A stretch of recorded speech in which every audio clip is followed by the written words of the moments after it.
Hi, I'm Dick Scott with RC Scott Photography. Today we're going to take a tour of Lake Apopka Wildlife Drive near Winter Garden, Florida. Winter Garden is located a little northwest of Orlando. If you're looking for a place to go birding and do bird and wildlife photography without having to walk long distances, this is one of the spots in Florida you need to visit. Unlike most other wetlands in Florida, you can drive through most of the wetlands and enjoy the birds and wildlife along with the scenery from the comfort of your car. And in the hot Florida summers, that's a good thing. So let's get started. Lake Apopka is the second largest lake in Florida with a 40-mile shoreline. For most of the late 1800s and early to mid-1900s, it was surrounded by orange groves and farmland. It was the mecca for largemouth bass fishing in all of Florida. There were as many as 29 fish camps located on the lake until the decline started in 1880 with the construction of the Bouclair Canal. With little regard for the environment, the lake continued its decline until by 1985 there were no fish camps left on the lake and it was the worst polluted body of water in Florida. It has been a long, hard struggle to try and bring the lake back from this disaster. The organization called Friends of Lake Apopka, FOLA for short, the St. Johns River Water Management District, and some members of the state of Florida legislature have been largely responsible for helping to bring this lake back to life.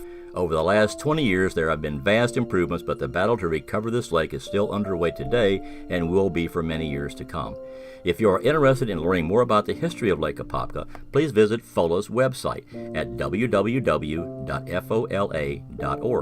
It is a very interesting story, and it is a miracle that the lake has recovered to where it is today with the amount of devastation that has happened to it. Hats off to everyone involved in this endeavor.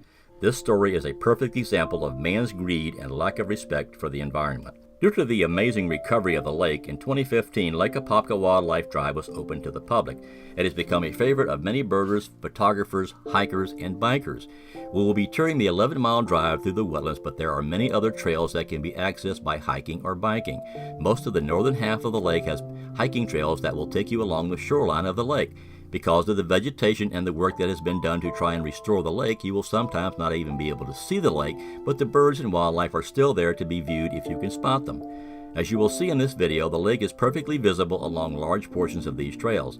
This lake is a different color compared to other bodies of water in Florida due to its history, but it is now safe for all wildlife from all indications. For the birders and bird photographers that may watch this video, in 2011, the number of species of birds counted along the north shore of the lake was 346, which is the highest in Florida, with Everglades National Park coming in second with a count of 340 species. This alone is in stark contrast to the avian bird kills in this same area in 1999 caused by the pollution from pesticides and pollutants dumped into the lake and wetlands. But that's enough about the history of this place. Let's get you there and let you start enjoying what you can see along your drive. You can follow your GPS navigation or a map to get to Lake Apopka Wildlife Drive, but you will end up on South Binion Road to get there. Once you reach Roche Road, you will follow it straight into the Wildlife Drive. Just a note, this drive through the wetlands, like many others, is one-way traffic. You cannot turn around and go back. For this reason, make sure you don't pass by something you want to see because you will have to walk back to get there. If there is no one behind you, you can back up a short distance, but it is not recommended you do that. It is a fairly long drive, approximately 11 miles, depending on which path you take, so don't think it is a short drive to get to the exit. There is a posted speed limit of 10 miles per hour, and it is patrolled. For everyone's safety, please do not speed on these berm roads. People are looking at the wildlife and scenery and sometimes don't pay attention to what is going on around them, so please be careful.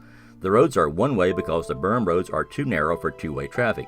You are supposed to stop only in designated areas, but in most areas you can pull off to the side of the road and let other traffic pass you. Be courteous and pull off the road if you are holding up traffic. If you continue down Roche Road, you will eventually come to the pump house on Lake Apopka. There is also a large pond at the pump house, and if you saw my video titled Alligator Gathering at Lake Apopka, this is where the video was shot. It was the largest gathering of alligators I have ever seen, and I was born and raised in Florida and have seen thousands of alligators, but never this many in one place. I estimated there to be between 75 to 100 alligators gathered in this pond and adjoining canals and wetlands. We counted over 75, and there were others that we saw later that were not counted. It was quite impressive, to say the least. Alongside the south side of the pump house on the edge of the lake is Magnolia Park Lakeside Pavilion, where you can sit and relax and look at the lake while you enjoy a nice snack or lunch and rest a while out of the sun.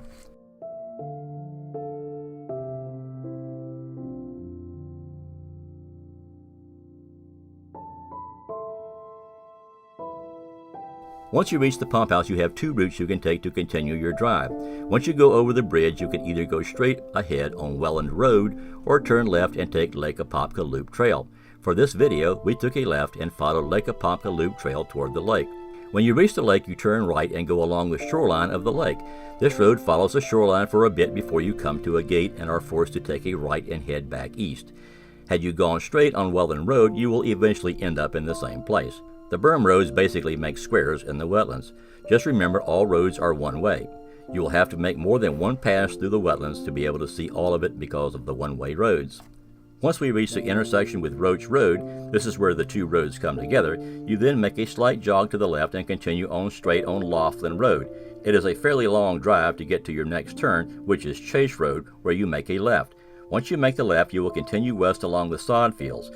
You can sometimes find swallow-tailed kites and other species of birds like the long-tailed flycatcher around the sod fields. Like all wetlands in Florida, what you see depends largely on the time of year. During the fall and spring migration season, the number of species of birds you find in Florida is greatly increased. I am always happy to see fall and spring come around because my photography opportunities increase dramatically. One of the main reasons that Lake Apopka is attractive to us Floridians or summer visitors is that you can bird and take photos from your car during the long and very hot summer months we have here. Summer is a very long season in Florida regardless of what the calendar says. It might be fall or spring, but it can still be 90 degrees outside. Once you pass the sod fields, you are close to the exit of the drive onto Jones Avenue. When you get close enough to the gate, it will automatically open. I hope you enjoyed this tour of Lake Apopka Wildlife Drive. If you have any questions, you can reach me through YouTube or send an email to dscott@rcscottphotography.com. My website is www.rcscottphotography.com. If you are looking for a flash bracket to reduce red eye in your bird and wildlife flash photography, please check out the RCSP7 flash bracket I custom build and sell on my website. If you like this video, please hit the like button, and if you want to see more of my videos, please hit the subscribe button. If you have any suggestions on what wetland area in Florida you would like me to make a video on, please send me an email and I'll see what I can do. My next tour series video will be on Black Point Drive in Merritt Island National Wildlife Reserve on Merritt Island, Florida.